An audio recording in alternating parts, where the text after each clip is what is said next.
Mark Thompson lived in a cozy suburban neighborhood where life was usually quiet and predictable. His home wasn't fancy, but it was perfect for him, his wife, and their 8-year-old daughter Lily.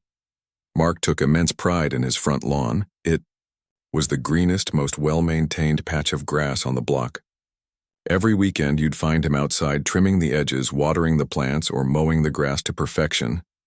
It wasn't just about appearances. It was his little sanctuary, a place where he could unwind after long days at work. But one sunny afternoon, everything changed. A shiny red SUV came roaring down the cul-de-sac and didn't stop at the road like it was supposed to. Instead, it veered off course, cutting straight across Mark's prized lawn. The tires left deep ruts in the soft earth, tearing up clumps of grass and leaving behind muddy tracks.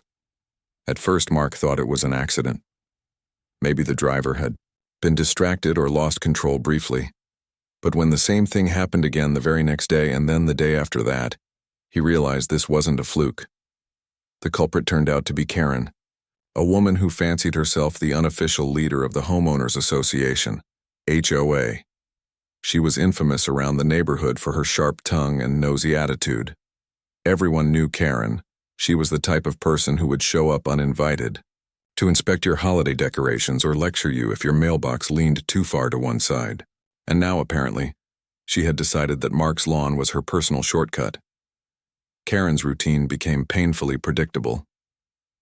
Around 7:30 every morning, she'd zoom through the cul-de-sac in her SUV, ignoring the main road entirely. Instead of following the proper route, she'd cut directly across Mark's property, leaving fresh tire marks each time.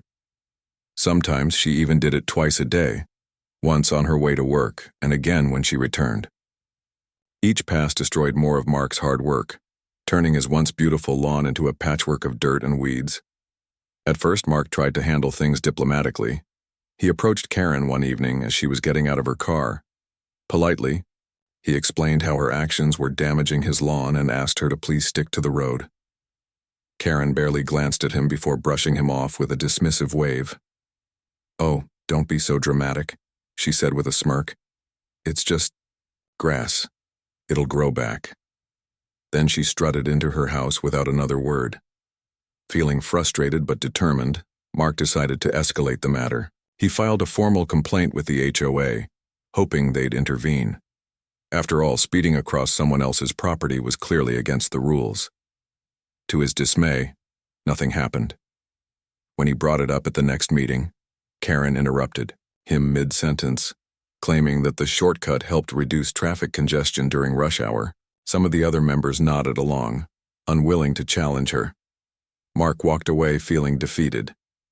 Things only got worse from there. No matter what Mark did, Karen refused to change her behavior. He put up small warning signs near the edge of his lawn. "Please keep off the grass and private property do not enter." They might as well have been invisible because Karen ignored them completely. Next, he placed orange traffic cones along the boundary of his yard, thinking they'd act as a physical barrier. But instead of deterring her, Karen simply knocked them aside, scattering them across the street like discarded toys. Despite his growing irritation, Mark tried to stay calm. He reminded himself that violence or retaliation wasn't the answer. Still, watching Karen speed across his lawn day after day felt like a slap in the face. It wasn't just about the damage to his property. It was the blatant disrespect. She treated his home as though it belonged to her, trampling over it without a second thought. Even worse, her reckless driving put others at risk.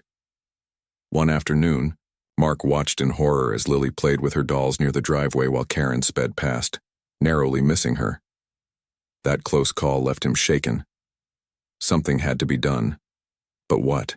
As weeks turned into months, Mark found himself lying awake at night, brainstorming ways to deal with Karen. He couldn't keep letting her get away with this.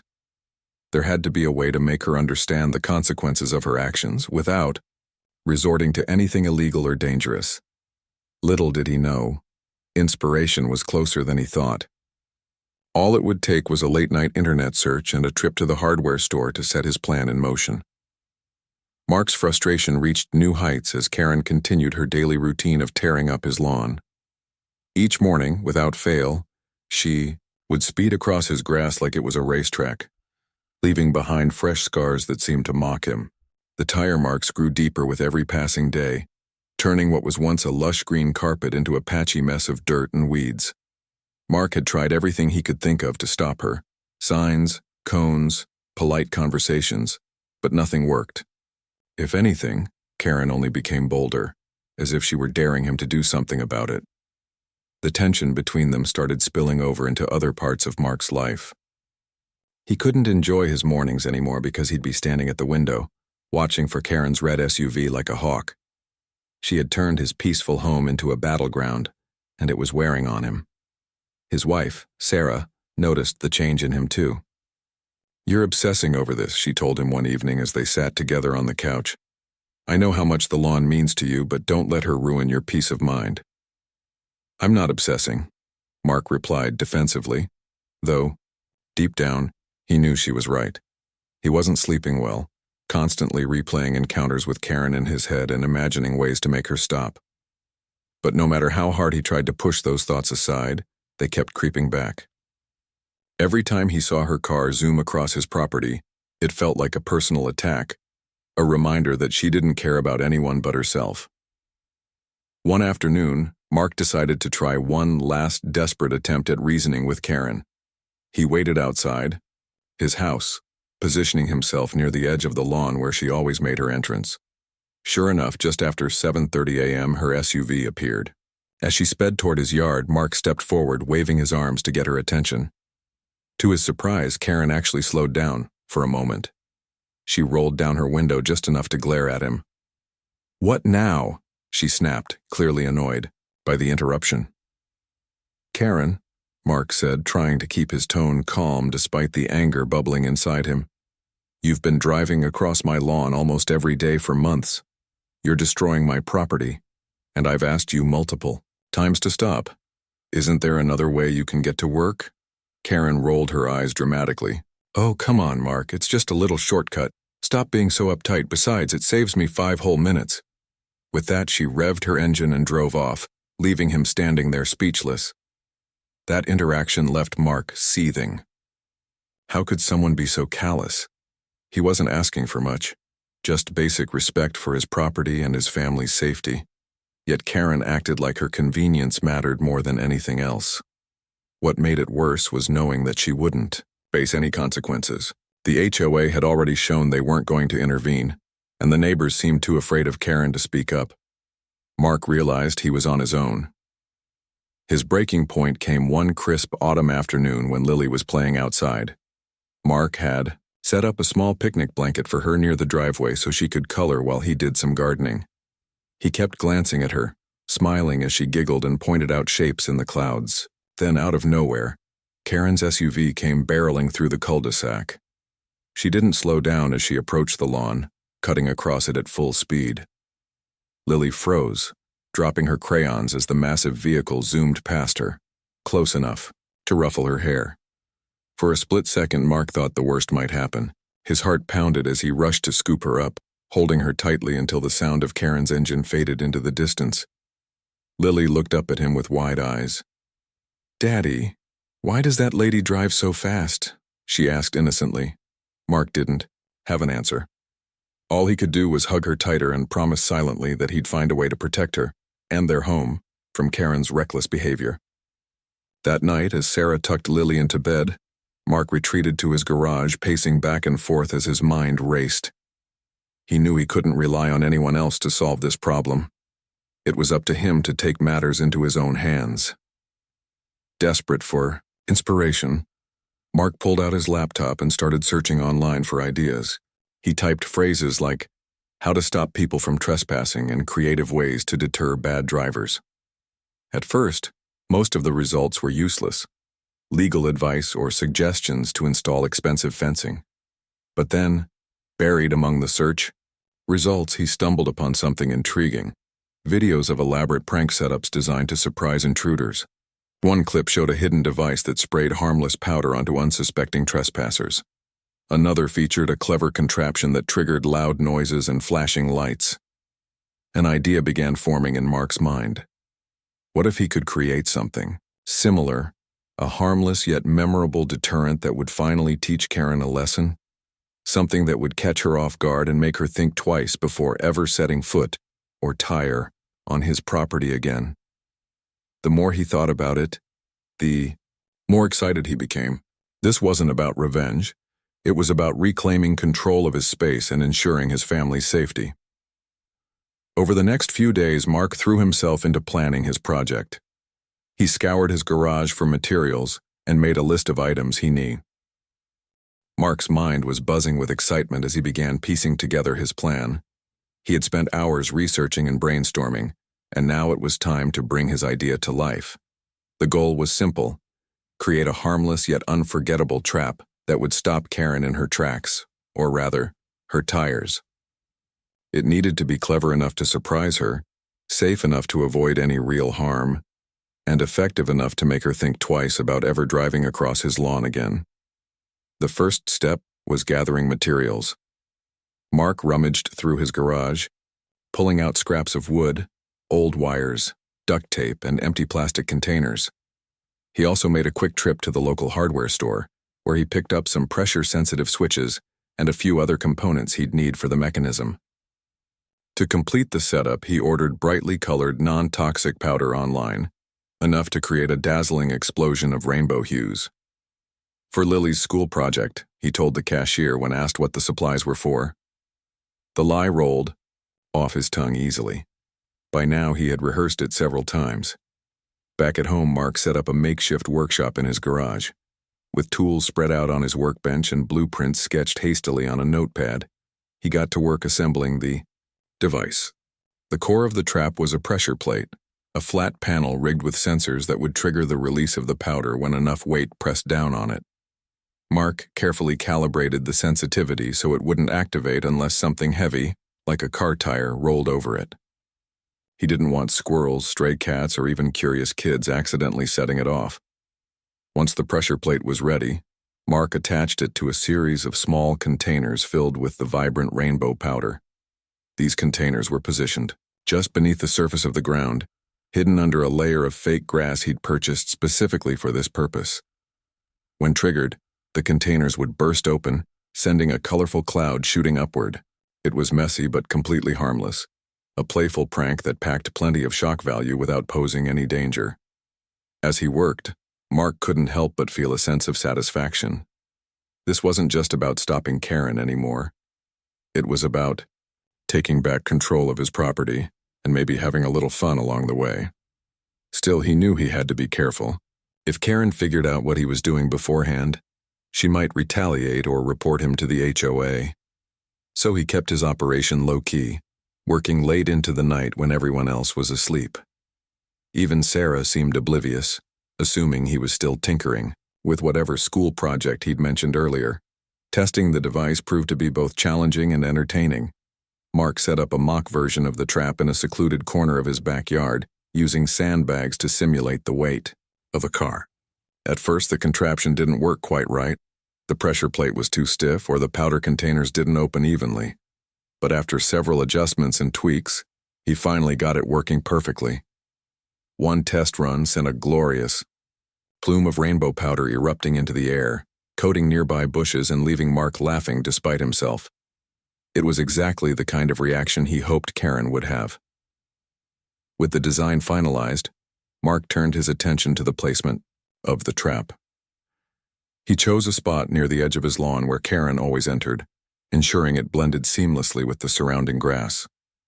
Using a shovel, he dug a shallow trench to conceal the mechanism before covering it with the fake grass. From a distance, it looked completely natural, just another patch of green blending into the rest of the yard. Only someone who knew what to look for would notice anything unusual. As he finished burying the last piece of equipment, Mark stood back to admire his handiwork. The trap was invisible, silent, and primed for action.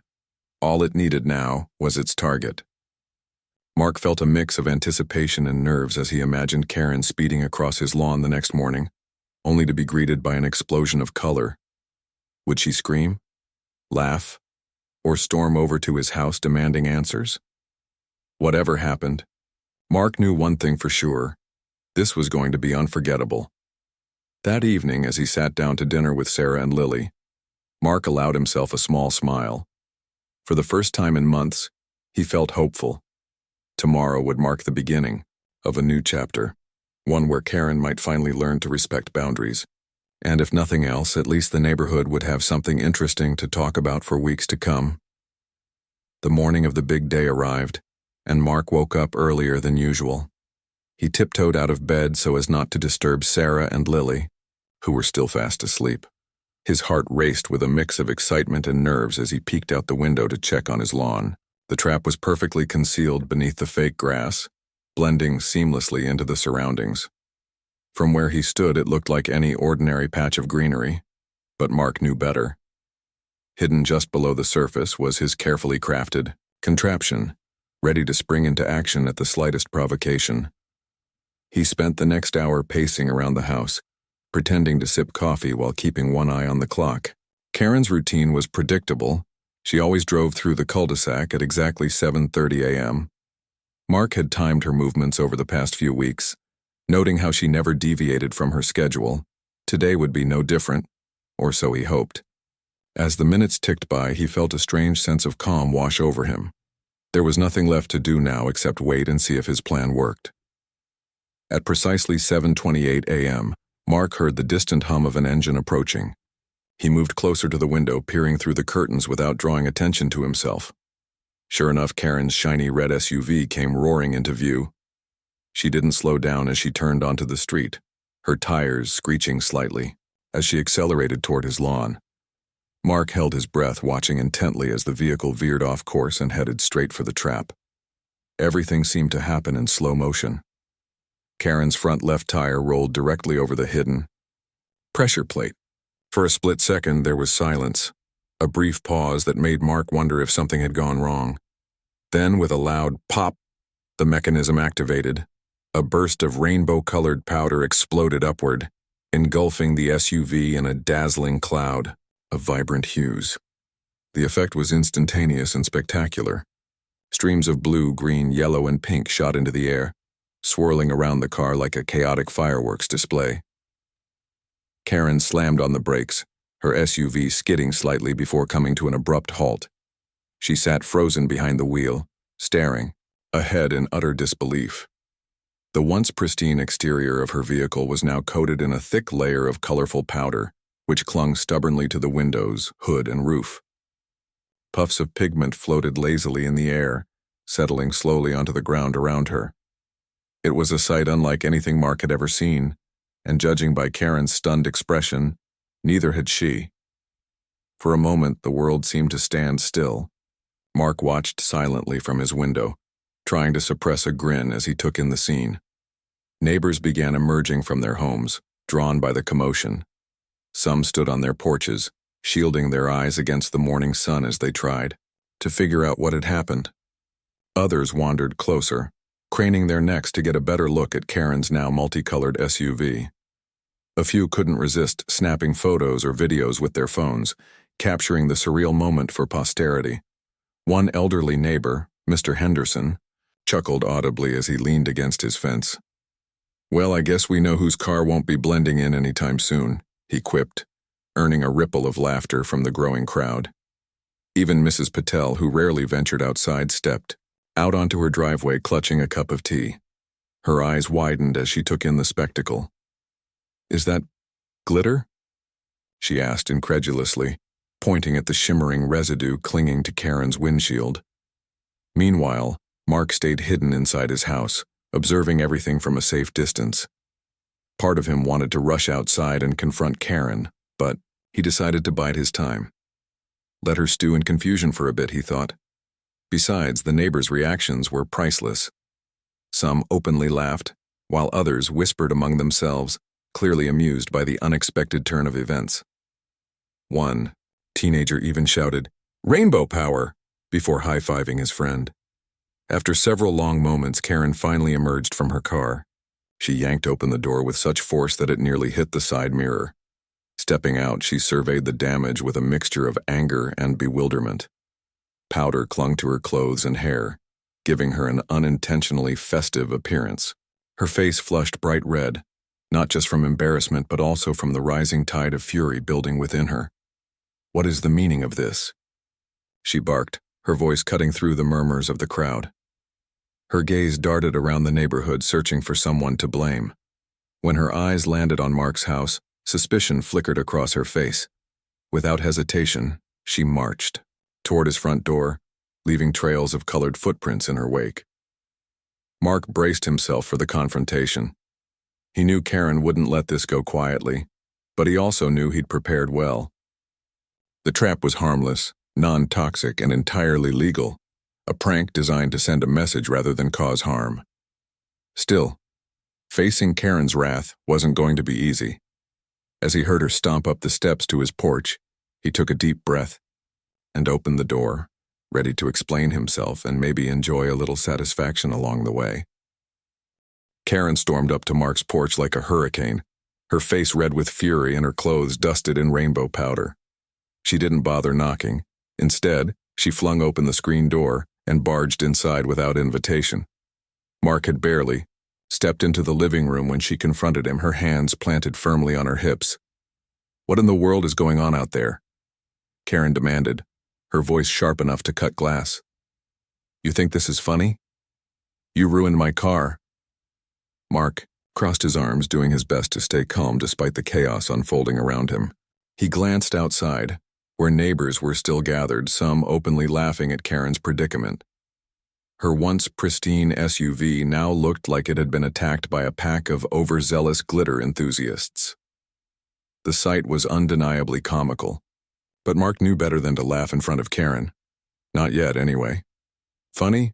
No," Mark replied evenly, meeting her gaze. "But effective?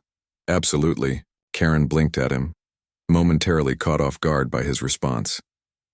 "Effective for what?" she snapped, throwing her arms up in exasperation. "What could possibly justify turning my car into... She gestured wildly at the colorful mess coating her vehicle. "This?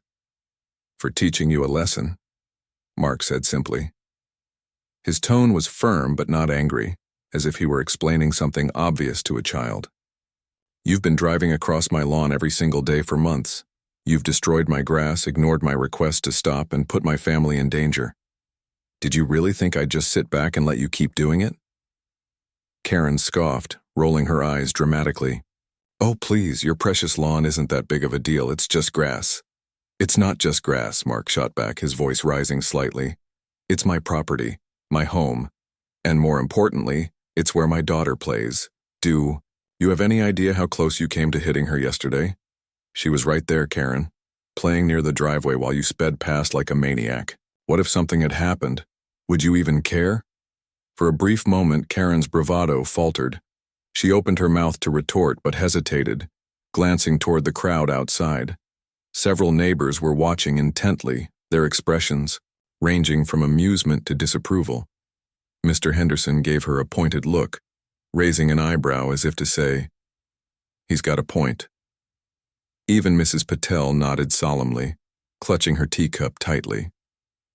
Realizing she was losing ground, Karen quickly recovered her bluster. "Well, whatever you did out there is vandalism," she declared, pointing an accusatory finger at Mark. "I should call the police right now." Mark raised an eyebrow, unfazed by her threat. "Go ahead," he said calmly. "But before you do, maybe you should consider whether they'll agree with your definition of vandalism. After all, the powder is non-toxic and washable. It's harmless, just like everything else I've tried to get you to stop trespassing. Unlike your behavior, which has caused real damage." The crowd murmured in agreement, and Karen shifted uncomfortably under their collective gaze. Still, she wasn't ready to admit defeat. "This isn't over," she muttered darkly, narrowing her eyes at Mark. "You'll regret this." With that, she turned on her heel and marched back to her powder-covered SUV. The neighbors parted to let her pass, though a few couldn't resist whispering comments loud enough for her to hear. "Nice paint job, Karen," one man called out, earning a round of chuckles. Another neighbor shouted, "Rainbows suit you." As she climbed back into her car, Karen slammed the door shut and revved the engine, clearly eager to escape the scene of her humiliation. But as she pulled away, a fresh cloud of rainbow powder billowed out from beneath her tires, clinging to the road behind her like a trail of confetti. The spectacle sent the crowd into fits of laughter, and even Mark couldn't suppress a grin as he watched her drive off. Once Karen was gone, the mood shifted. Neighbors began chatting animatedly about what had just happened, many praising Mark for his creativity and ingenuity. "About time someone stood up to her," Mr. Henderson remarked, clapping Mark on the back. "That woman needed a wake-up call." Sarah joined Mark on the porch, shaking her head in disbelief. "So that's what you've been working on?" "In the garage," she said, arching an eyebrow. "A rainbow explosion trap? Really?" Mark shrugged sheepishly. "It worked, didn't it?" Lily peeked out from behind her mother, giggling as she surveyed the remnants of the colorful explosion. "Daddy, did you make Karen's car magical?" she asked innocently. "In a way, yes," Mark replied with a smile, ruffling her hair. "Magical and very memorable." As the morning wore on, the neighborhood returned to its usual routine, though whispers of the incident lingered. Some people joked about starting a petition to declare Karen's SUV the official rainbow car of the cul-de-sac. Others speculated about how long it would take her to clean off the powder, or if she'd ever drive through the area again. For the first time in months, Mark felt a sense of relief wash over him. The tension that had weighed so heavily on his shoulders was finally lifting. Still, he knew this might not be the end of things. Karen wasn't the type to let something like this slide easily. There was always a chance she'd retaliate or try to stir up trouble within the HOA. But for now, Mark chose to focus on the victory. He had reclaimed his space, protected his family, and reminded Karen, and everyone else, that respect wasn't optional. And as he stood on his porch, watching the sun rise higher in the sky, he allowed himself to savor the moment. The days following the rainbow explosion were unlike any Mark had experienced in his quiet suburban life. What had once been a tense, frustrating routine was now replaced with a buzz of excitement and curiosity throughout the neighborhood. Neighbors who rarely spoke to each other found themselves exchanging stories about Karen's colorful misfortune. The incident became the talk of the cul-de-sac, with everyone chiming in on what they'd witnessed or imagined during those chaotic moments. Karen, however, seemed determined to pretend it had never happened. For the first few days after the explosion, she avoided leaving her house altogether. Her red SUV remained parked in her driveway, still coated in stubborn streaks of rainbow powder despite her best efforts to clean it. Some neighbors claimed they saw her scrubbing furiously at the car late at night, armed with buckets of soapy water and rags. Others joked that she must have resorted to renting a power washer, though no amount of cleaning could completely erase the evidence of Mark's prank. When Karen finally did venture outside again, she kept her head down and avoided eye contact with anyone. Gone was her usual swagger. Instead, she moved quickly as if trying to escape notice. But escaping notice wasn't easy, not when half the neighborhood had seen her SUV explode into a cloud of color. Every time she passed by, someone would inevitably crack a joke or make a comment loud enough for her to hear. "Still got some pink on the bumper," one neighbor called out cheerfully. Another quipped, "Love the new paint job. It really suits your personality." At first, Karen tried to retaliate. She filed a formal complaint with the HOA, accusing Mark of vandalism and demanding disciplinary action. But to her dismay, the other members weren't as sympathetic as she'd hoped. During the next meeting, Mark calmly explained the situation, presenting photos of his damaged lawn and recounting how Karen had repeatedly ignored his requests to stop trespassing. He even brought up the close call with Lily, emphasizing how dangerous Karen's behavior had been. The HOA president, a soft-spoken man named Mr. Thompson, no relation, listened carefully before delivering his verdict. "While we understand your frustration, Karen," he began diplomatically, "it seems clear that you were in the wrong here. Cutting across private property without permission is unacceptable, especially given the risks involved. We suggest finding an alternative route moving forward." Karen sputtered in disbelief, clearly unaccustomed to being reprimanded. But what about him?" she stammered, pointing accusingly at Mark. "He set a trap on his lawn." Mr. Thompson raised an eyebrow. Did the trap cause any lasting damage? Was anyone injured? Well, no, Karen admitted grudgingly, but it was humiliating. That may be true, Mr. Thompson replied evenly. But it doesn't change the fact that your actions led to this situation. Perhaps it's time to reflect on how you treat your neighbor's property and their concerns. Humiliated and defeated, Karen slunk back to her seat, avoiding eye contact with the rest of the group. From that point on, she stopped attending HOA meetings altogether, a small victory for Mark and the other residents who had grown tired of her domineering attitude. Despite Karen's attempts to play the victim, the neighborhood's opinion of her shifted dramatically. People who had once tolerated her nosiness and sharp tongue now openly mocked her behind her back. Even those who hadn't particularly liked Mark before found themselves siding with him. After all, he had handled the situation creatively and responsibly, sending a message without resorting to anything truly harmful. It was hard not to admire his ingenuity and his patience. As for Mark, life slowly returned to normal. His lawn began to heal thanks to careful replanting and extra care. He spent weekends tending to the grass, enjoying the peace and quiet that came with knowing Karen wouldn't be tearing it up anytime soon. Sarah teased him occasionally about his rainbow revenge, but she couldn't deny that it had worked. Their daughter, Lily, continued playing happily in the yard, free from the fear of speeding cars. One evening, as Mark sat on the porch watching the sun, weeks passed and the neighborhood settled into a new rhythm. The rainbow explosion had become a distant memory for some, but its effects lingered in subtle ways. Karen's behavior changed noticeably. She no longer drove recklessly through the cul-de-sac or cut across anyone's lawn. In fact, she seemed to go out of her way to avoid Mark altogether, steering clear of his house whenever she left hers. It was as though the colorful incident had left an invisible boundary between them, one that neither dared to cross. For Mark, life felt lighter. The constant worry and frustration that had weighed on him were gone, replaced by a renewed sense of calm. His lawn, once scarred by tire tracks and patches of dirt, slowly transformed back into the lush green oasis it used to be. Every weekend, he worked tirelessly to nurture the grass, planting new seeds and watering diligently. Watching it recover gave him a deep sense of pride, not just because of how it looked, but because it symbolized his victory over chaos. Sarah noticed the change in him too. "You seem happier lately," she remarked one evening as they sat together on the porch sipping tea. "Less stressed," Mark smiled, leaning back in his chair. "I guess I am. It's nice not having to worry about what Karen might do next. For the first time in months, I feel like we can actually relax here." Lily chimed in from where she played nearby, arranging daisies into bouquets. "And now my dolls are safe," she said cheerfully, holding up a plastic figure as if to prove her point. No more scary cars zooming past.